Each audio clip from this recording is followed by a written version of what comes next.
کہ حصول کے لیے سب سے اہم بات یہی ہے کہ ہم اپنی خطاؤں کی معافی کے لیے اس سے مدد مانگیں، اور اس کا بہترین رستہ استغفار ہے، لیکن سوچ ہی نہیں ہے، کیونکہ زندگی کا مقصد یہ نہیں نا، زندگی کا مقصد تو بس پیسے کمانا، گھر بنانا، بچوں کی شادیاں کرنا، بس یہی زندگی کا مقصد۔ تو لہٰذا یہ سوچ بن گئی ہے کہ جی جو کرنا ہے خود کرنا ہے، خود ہی سے ہوگا، نہیں اللہ سبحانہ و تعالیٰ سے ٹھیک ہے آپ دعا کرتے ہیں لیکن دعا سے تھوڑی معاملہ حل ہوگا، نہیں، فائنلی معاملہ دعا سے ہی حل ہوگا، وہ صلاحیت بھی اللہ دعا سے ہی دیتے ہیں، مسئلہ حل کرنے کی توفیق بھی اللہ کی طرف سے ملتی ہے، خود سے کوئی کچھ نہیں کر سکتا۔ یہی تو غلط گمان۔ اللہ پر توکل کا یہ مطلب نہیں ہے کہ کوشش نہ کی جائے، لیکن کوشش کا یہ مطلب نہیں ہے کہ خود کو خود مختار سمجھ لیا جائے۔ میں اگر کامیاب ہو رہی ہوں کسی بھی معاملے میں تو اس کا مطلب یہ نہیں ہے کہ یہ میری کامیابی ہے، محنت ہماری اور کامیابی اللہ کی۔ لہٰذا آپ دیکھیے احد بدر میں بغیر ساز و سامان کے کامیاب ہو گئے، اور احد میں تیاری کے باوجود ہار گئے، اور ایسی بہت ساری چیزیں آپ کو ملے گی۔ پاکستان کی تاریخ اٹھا کر دیکھیں، 1965 کی جنگ جیت گئے، حالانکہ امکانات نہیں تھے، پوری دنیا کی نظریں لگی ہوئی تھی، اور 1971 کی وار ہارے، حالانکہ ہارنے کا کوئی جواز نہیں، کوئی سبب نہیں۔ اب ہم کہتے ہیں سازشیں تھیں، یہ تھی وہ تھا، ٹھیک ہے، ہاں بالکل تھا، مگر اللہ کی مدد ساتھ ہوتی ہے تو پھر انسان سازشوں پر بھی قابو پا جاتا ہے، اللہ کی مدد اٹھ جاتی ہے تو پھر کوئی مدد کرنے نہیں آ سکتا، پھر بعد میں بیٹھ کے لگے رہو اس کی سازش تھی، اس کی سازش تھی، اس کی سازش تھی، وہ پھر لگے رہو۔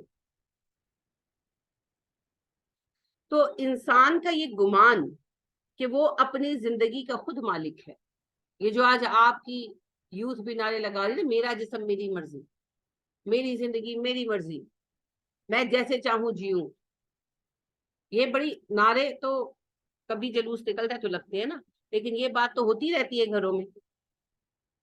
کچھ دن پہلے بھی ایک خاتون اپنی بیٹی کو لائی ہوئی تھی، اور وہ یہی میری زندگی ہے، ایک زندگی ملی ہے، میں اپنی طرف سے جینا چاہتی ہوں، جیسے میں چاہتی ہوں جینا چاہتی ہوں، بس وہ بچی ایسے کر کر کے بات کر رہی تھی، مجھ سے بھی آ رہی تھی، مجھے بچیاں ہیں، بچے ہیں، کم عمر ہیں، ابھی سمجھتے نہیں ہیں، کیونکہ ہم نے انہیں سمجھنے کے لائق ہی نہیں چھوڑا نا، ہم لوگوں نے ان کو پالا کس پہ؟ موبائلوں پہ، ٹی ویوں پہ، ماؤں نے کھانا کھلانا، ٹی وی کے آگے بٹھا کے کھانا دے دینا کہ بچہ کھانا کھا لے، اب ظاہری بات ہے ذہن سازی تو وہی ہو چکی ہے، نہ ہم نے دین کی حد بتائی، نہ غلط صحیح بتایا، اب وہ ذہن جو ہے منتشر ہے، اور ظاہری بات ہے کہ جب انسان بڑا ہو رہا ہوتا ہے 14 15 16 سال کی عمر، اس وقت میں تو صرف وہ چیزیں اپنی طرف کھینچتی ہیں جن میں لطف ہے، کیونکہ زندگی کا جوش ہوتا ہے، قدرتی امر ہے، خود کو دیکھیں، جو ہم 15 20 سال کی عمر میں تھے اور آج 40 42 سال کی عمر میں کتنا فرق آ چکا، جن چیزوں کی اس وقت ہم مرنے کو تیار تھے، یعنی لڑ پڑتے تھے آپس میں، وہ چیزوں کی اہمیت ہی ختم ہو گئی۔ تو یہ تو زندگی کے فیز ہیں۔ اب ان بچوں میں جب صحیح غلط کی پہچان ہی نہیں ہے تو وہ اپنے اعتبار سے وہ درست کہتے ہیں، مگر یہ جو سوچ ہے یہ پوری پوری قوموں کی سوچ ہے۔ ایک زندگی ملی ہے، اس کو تو انجوائے کرو۔ آج پورے یورپ کی یہی سوچ ہے، جیسے جینا چاہتے ہو ویسے جی، ہومو سیکشل بننا چاہتے ہو، لیو ان ریلیشن کرنا چاہتے ہو، آؤٹ آف میرج ریلیشن رکھنا چاہتے ہو، بیفور میرج رکھنا چاہتے ہو، جو کرنا چاہتے ہو کرو، تمہاری زندگی ہے، ایک ہی زندگی ملی ہے، انجوائے اٹ۔ اور انجوائے کے چکر میں ذہن سازی یہ بنا دی کوئی حد نہیں، دین کو اٹھا کر سائڈ پر، تمہاری زندگی ہے، جیسے جینا چاہتے ہو جیو۔ یہی ہے استغنا۔ استغنا ہوتا ہے بے نیازی برتنا، کسی کو منہ نہ لگانا، مجھے کسی کی ضرورت نہیں ہے، میں ایسے ہی ٹھیک ہوں۔ اور استغنا کی بنیاد صرف تکبر ہوتا ہے، بڑائی۔ اردو میں تو نیگیٹو یوز کرتے ہیں تکبر کو، تکبر نیگیٹو چیز نہیں ہے، بیسیکلی تکبر ہوتا ہے کسی کا بڑا ہونا، تو جو بڑا ہے وہ بے نیاز ہے، لیکن بڑا صرف اللہ۔ اللہ کی صفت ہے نا متکبر، اسے شان دیتی ہے، اسے زیب ہے۔ اللہ کے بعد کون بڑا ہے؟ کوئی بھی نہیں، کوئی بڑا نہیں، کیونکہ سبھی دوسروں کے محتاج ہیں،